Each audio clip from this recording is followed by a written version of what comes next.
Of all the great fictional characters, it's hard to imagine a smarter, more coldly rational one than Sherlock Holmes.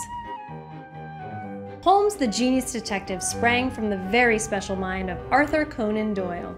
Doyle was trained as a doctor, and he insisted he had a deeply scientific mindset. But he also believed in fairies. For real. Doyle was born in 1859 to a strict Irish Catholic family.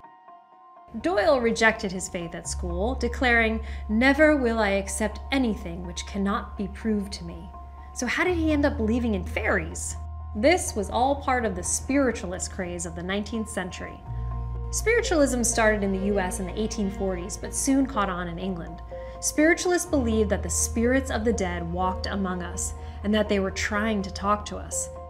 Spiritualism also appeared around the same time that photography was being invented, and the double exposures and light effects of early photographs seemed to offer further evidence of the spirit world. Amazingly, Doyle was taken in by all of this. He wanted to believe it, so he did. Doyle discovered spiritualism in the 1880s, and it changed his life. In between writing his Sherlock Holmes stories, he started taking part in seances and joined the British Society for Psychical Research.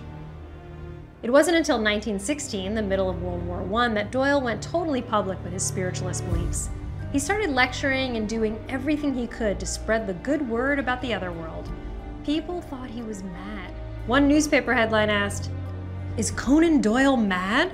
Doyle announced, "I suppose I am Sherlock Holmes, if anybody is, and I say that the case for spiritualism is absolutely proved." Sadly for mystery writers, Doyle stopped writing Holmes stories and focused entirely on spiritualism.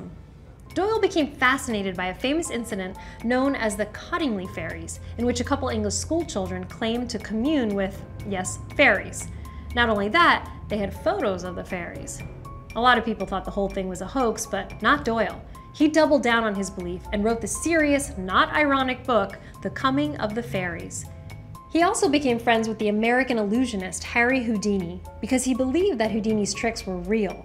The friendship eventually broke up when Houdini couldn't convince Doyle that all his magic was just stagecraft. In 1925, Doyle opened a psychic bookshop in London, near Westminster Abbey.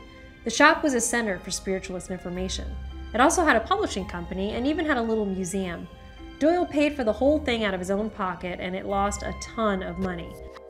Look, I don't know if Doyle was right about spirits. I mean, I'm still on the fence about Santa Claus, but I do know his spirit will live on. Not because of any supernatural stuff, but because in Sherlock Holmes, he created one of the most beloved characters of all time. Since Arthur Conan Doyle was a spiritualist, let's honor his beliefs by having some spirits of our own, something I call the elementary. London dry gin, blended scotch, French vermouth blend, saline, orange, and grapefruit bitters. Chip, chip, cheerio, old chap!